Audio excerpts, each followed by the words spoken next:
All schools eventually need updating. Facilities can quickly become outdated, overcrowded, or unsafe. To fix these issues, school districts and their boards have to let voters decide whether or not to approve a tax increase to fund those projects through a bond initiative, sometimes called a bond issue, tax levy, or millage election.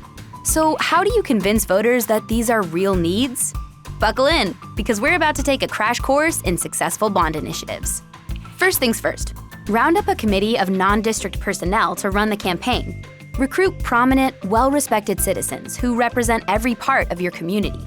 And if someone can't serve on the committee, ask them to help spread the good word. Their vocal support can make a world of difference.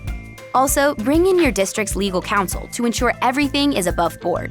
In an election involving public funds, the laws are very specific about how district funds can and cannot be used, and about what various stakeholders can and cannot say, and even where they can or cannot say it. Your attorney can and should guide you through these complex regulations. Next, make sure school staff knows all the ins and outs of the bond initiative so they can answer questions and address any concerns they might have before going public. Here's one that might surprise you. Hire your design and construction teams as soon as possible so you can give voters solid numbers and plans. Oh, and any firm that won't sign a contract contingent on your bond initiative passing is not a firm you want to work with. While you're working on those plans, listen and learn. Find out what your voters really want and what they're willing to pay for. Safe room? Yes. Safe room with marble floors? Don't hold your breath. Also, learn from past mistakes, both yours and others. Next, get your message straight.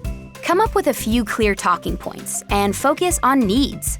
We need a safe room, or we need more classroom space, because we want isn't going to win any votes. With your talking points established, start anticipating questions. With clear answers ready to go, you'll be able to win voters' trust. Now it's time to hit the ground running. This means flyers, door hangers, social media campaigns, billboards, radio and TV ads, whatever the committee budget will allow. But most importantly, get in front of your voters. Speak at chamber meetings and civic club luncheons. Hold town hall meetings. Make genuine connections with voters, whether it be at the gym, the coffee shop, church, or the local watering hole. Grassroots support is essential. And if you're in a consolidated school district, don't forget about the smaller districts that were rolled into yours. Listen to their needs and make sure they feel included. As for voters who just don't care, remind them that the school's issues are their issues too. For example, how many people does your district employ? How many current voters graduated from your school? But what about future graduates? If your schools aren't up to par when they have children, will they move to another district? How will that impact your local economy? You see, the quality of your schools impacts the entire community, not just students and parents. That said, some voters will never agree with you. No matter what, you will not change their minds. But you can neutralize the threat. If a community leader starts to voice their opposition, ask for a one-on-one to discuss the issue.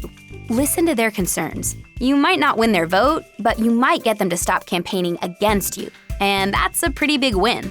Finally, remember that no two initiatives are alike. Each district is unique, and voter opinions can change over time. The rules to win stay the same, though. Know your voters, earn their trust, and focus on your mission to give students a better, safer place to learn.